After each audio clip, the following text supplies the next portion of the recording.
buenos días. Se abre la audiencia en vista pública en los expedientes acumulados 3.471 y 3.509, ambos del presente año, formados por amparos en única instancia promovidos por Héctor Alfredo Nuila Hernández y la Procuraduría General de la Nación contra la Corte Suprema de Justicia, Cámara Penal.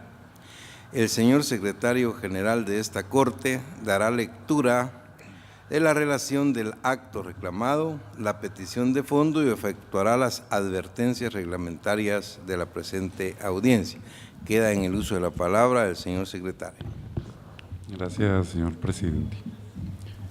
Es acto reclamado en los amparos acumulados la sentencia de 11 de diciembre de 2015 que dictó la Corte Suprema de Justicia, Cámara Penal, dentro del expediente identificado como recurso de casación, conexados número 1004-2014, 289 y 1004-2014, 303, en el que en su parte resolutiva dice: la Corte Suprema de Justicia, Cámara Penal, con base en lo considerado en leyes citadas, por unanimidad resuelve improcedente el recurso de casación por motivo de forma planteado por el Estado de Guatemala a través de la Procuraduría General de la Nación y por motivo de fondo interpuesto por el procesado Héctor Alfredo Nuila Hernández contra la sentencia dictada el 27 de enero de 2014 por la Sala Tercera de la Corte de Apelaciones del Ramo Penal Narcoactividad y Delitos contra el Ambiente del Departamento de Guatemala.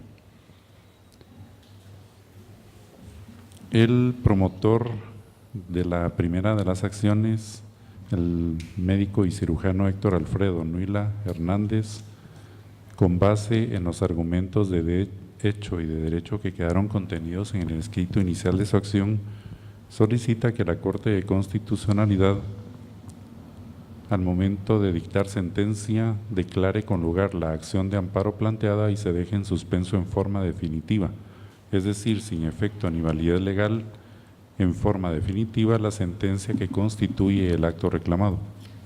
En consecuencia, se restituya en el goce de los derechos de defensa la garantía del debido proceso, petición y de legalidad de su persona, ordenando a la autoridad reclamada que dé el trámite de conformidad con la ley al recurso de casación conexados que por motivos de forma y fondo interpuso él en contra de la sentencia de 27 de enero de 2014 dictada por la Sala Tercera de la Corte Suprema de Justicia en el proceso seguido en contra de su persona y demás coimputados por el delito de lesiones, emitiendo un nuevo fallo de casación en el que declare con lugar la misma por los motivos alegados.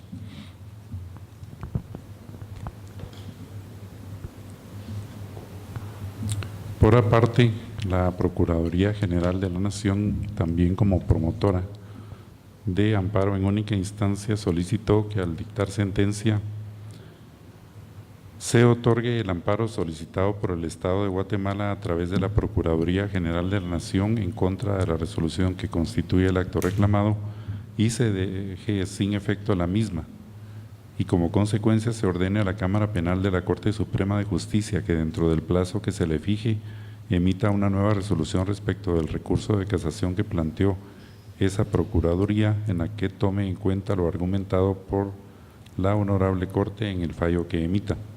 Se hagan las demás consideraciones que en derecho corresponden y que se notifique a las partes. De conformidad con lo que establece el artículo 67 del Acuerdo 1-2013 de esta Corte, quien haga uso de la palabra deberá dirigirse directamente al tribunal, expresar sus alegaciones en forma oral de conformidad con el objeto de la vista pública previsto en el artículo 61 del citado acuerdo y no dar lectura a ningún documento salvo que para ello cuente con autorización previa del señor presidente. Deberá concretarse al asunto planteado, ser breve, conciso y preciso en su exposición. Para la exposición de alegaciones, la parte interviniente en esta audiencia cuenta con un tiempo máximo de 15 minutos. Es todo, señor presidente. Muchas gracias, señor secretario. Por razones de incomparecencia de la autoridad enunciada y terceros interesados, solo hará uso de la palabra en esta audiencia el solicitante Héctor Alfredo Nuila Hernández, quien actúa con el patrocinio de la abogada Sandra Lucrecia Díaz Rodas, quien queda en el uso de la palabra. Gracias, señor presidente. Buenos días, señores magistrados. Buenos días, público presente. Señores magistrados, como lo indicó el señor secretario, este amparo fue presentado por mi defendido, el doctor Héctor Nuila Hernández. El acto reclamado es la sentencia emitida en el recurso de casación por la Corte Suprema de Justicia el 11 de diciembre del 2015. Considero que es necesario hacer un breve relato de los antecedentes de este caso. A mi defendido, al doctor Nuila, se le abrió juicio y se le condenó por el delito de lesiones culposas a 2 años de prisión conmutables y la sala agravó la pena al darle también una pena accesoria de inhabilitación en su profesión por 2 años. Con la sentencia de primer grado fue dictada por el juzgado 11º de primera instancia penal, el tribunal 11º de sentencia penal, por una juez unipersonal. Al no estar conformes con esta sentencia, esta se apeló y la Sala Tercera conoció de la apelación especial, donde también, como indiqué, se mantuvo la sentencia de pena de prisión conmutable y se le impuso la pena accesoria de inhabilitación. Al no estar conformes con esta sentencia, presentamos el recurso de casación. El recurso de casación, conocido por la Corte Suprema, también es declarado no procedente y mantiene la sentencia de primer grado. Contra esta resolución presentamos ante la Corte de Constitucionalidad el amparo y este amparo fue declarado con lugar porque efectivamente se pudo establecer que habían habido violaciones a derechos y garantías constitucionales del doctor Nuila. Por lo que nuevamente en este amparo se le ordena a la Corte Suprema que nuevamente emita una sentencia en la que se tenga en cuenta lo argumentado en la sentencia de amparo y que se dicte una nueva sin los vicios ya indicados en la sentencia de amparo. Nuevamente llega el recurso de casación a la Corte Suprema y la Corte Suprema emite una sentencia el 11 de diciembre del 2015 que es el acto reclamado en el presente amparo. En esta sentencia decimos que están conculcados los derechos constitucionales de defensa, de petición, también el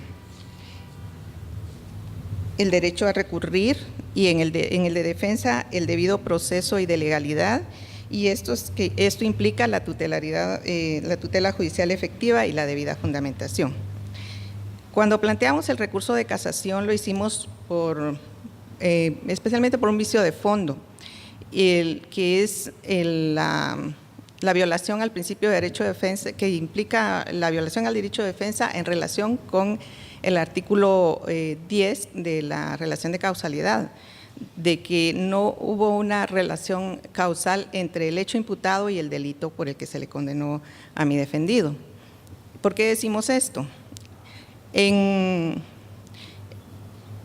Alegamos que al doctor Nuila, en la sentencia de primer grado se le dijo que él, por haber sido negligente en el periodo posoperatorio, se le condenaba a estos 2 años de prisión. Sin embargo, no se tuvo por acreditado el hecho de que el doctor en ese momento, o sea, dentro de los hechos acreditados no se tuvo que en ese momento él no se encontraba ya en el hospital.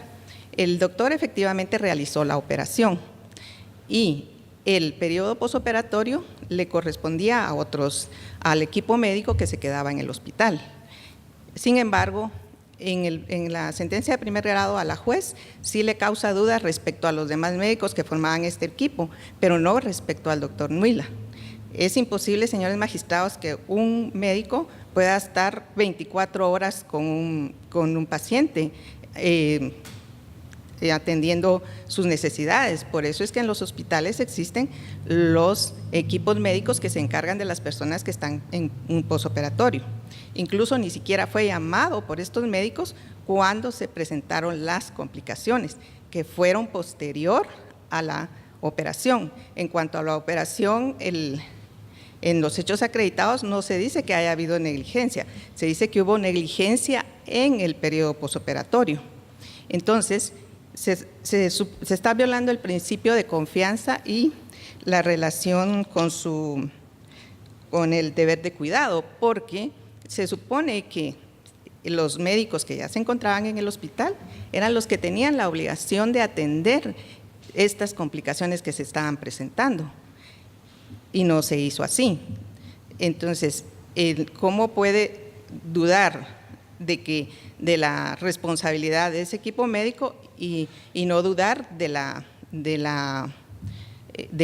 participación del doctor Nuila ya en este periodo? Entonces, la relación de confianza y el deber de cuidado, pues, es porque el doctor hizo su trabajo y se suponía que los otros también tenían que hacer su trabajo. Si no lo hicieron, pues no puede dejársele toda la responsabilidad al doctor Nuila. Entonces, hay una violación a la relación de causalidad, porque la Corte Suprema no indica en qué momento el doctor Nuila tuvo esa negligencia, porque como no puede cambiar los hechos acreditados en la sentencia, él no puede deducir que él tuvo una responsabilidad en el periodo posoperatorio, porque no hay ninguna prueba que lo indique así. Entonces, ahí se está violando el principio de la relación de causalidad, porque los hechos no encuadran dentro de las lesiones culposas.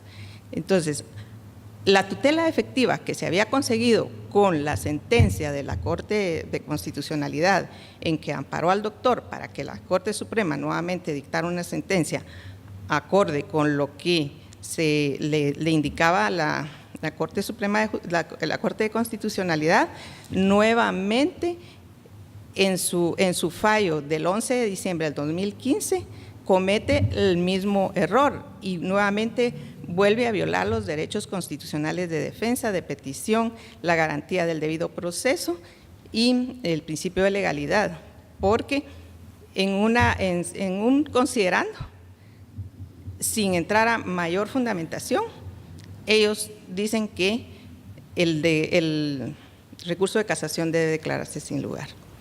Entonces,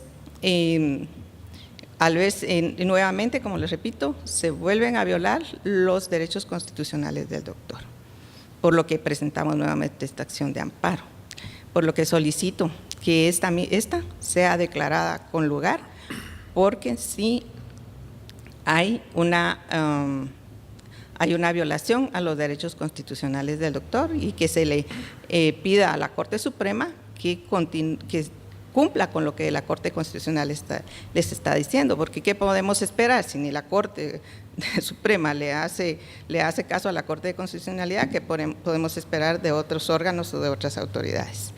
Muchas gracias. Muchas gracias, abogada Díaz Rodas. La audiencia se ha clausurado. Señor magistrado, perdón. Por favor. Habíamos pedido que iba a hablar el doctor también. No sé si yo consumí los 15 minutos. No me lo habían informado, pero creo Fíjese que sí se lo preguntamos la señorita y ella puso 1 y 2 ahí en la… Sí, perdón, estaba acá. Sí. Por favor. Perdón. Sí. Haciendo uso del mismo tiempo, entonces tenemos, doctor, más o menos unos 7, 8 minutos. Buenos días. Agradezco su atención, sé de su agenda ocupada. Los hechos que nos traen hoy acá es precisamente la demanda penal que hace un paciente que yo operé por negligencia y que trae como consecuencia desastrosa pues la amputación de la rodilla para abajo de este paciente. El problema, como ya se dijo acá, es que la complicación surge en un periodo de tiempo y en un servicio en el cual no era mi servicio. La responsabilidad que tuve yo durante la cirugía fue operar al paciente y se me fue asignada esa cirugía, aunque no fuera mi servicio, porque tengo un entrenamiento especializado en el extranjero en cirugía de articulaciones. El posoperatorio inmediato fue, como le repito, en un servicio y las complicaciones surgieron en un horario ajeno al mío. En los sistemas hospitalarios institucionales se sigue una forma de gerencia de administración horizontal. ¿Qué significa esto? Que los turnos de trabajo son los que adquieren la responsabilidad de los pacientes en su tiempo estipulado. El concepto de médico de cabecera es obsoleto en las instituciones del Estado y muy cuestionable en los hospitales incluso privados.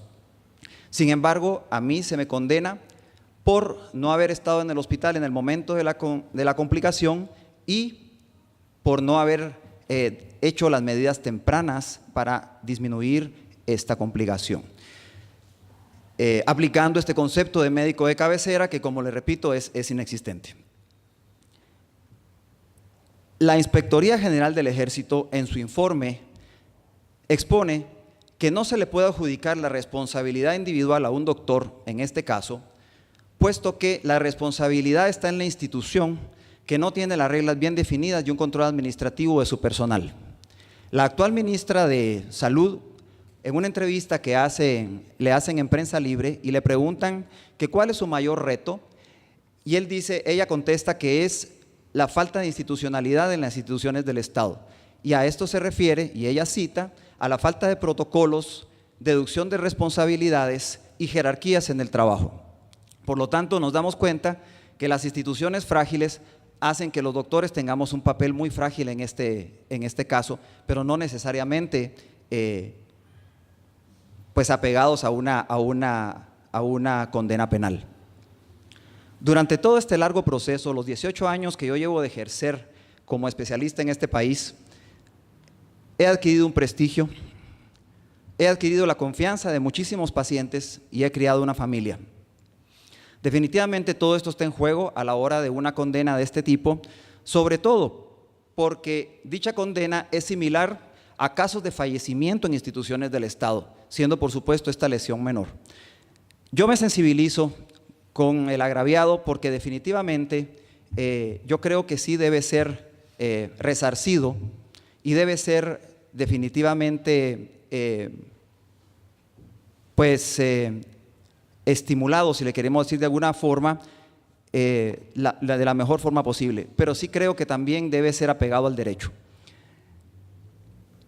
Ya la Corte de Constitucionalidad había dado un amparo definitivo a favor de todas estas irregularidades que nosotros hemos mencionado, porque a todas estas, pues definitivamente el juicio pues trajo un montón de vicios, desde peritos que no tienen calificación, ni siquiera incluso colegiatura activa para emitir, y sin embargo les dieron valor probatorio. Documentos como este de la Inspectoría General del Ejército que le dieron una vinculación parcial nada más, obviando la etapa de las conclusiones. Y por supuesto, incluso nos tuvimos que enfrentar, y en este caso creo que tanto el querellante como yo, a que el jefe del Departamento Jurídico del Ejército ofreció darle colaboración para que ellos pudieran ganar el juicio a cambio de que repartiera con él lo demandado civilmente. O sea que tenemos un montón de vicios en donde, de alguna manera, tanto él como yo terminamos siendo víctimas de un sistema. Definitivamente, la Corte de Constitucionalidad nos dio un amparo definitivo viendo todos estos vicios, pero la Corte Suprema de Justicia, sin mayor explicación, simplemente le da la misma alineación que tenía anteriormente. Nosotros simplemente estamos pidiendo justicia. No estoy eludiendo mis responsabilidades, ni estoy tratando de alargar este procedimiento o este proceso jurídico de forma innecesaria. Simplemente quiero que sea apegado de derecho. Muchas gracias. Muchas gracias, doctor Nuila Hernández. La audiencia hoy sí ha concluido. Buen día.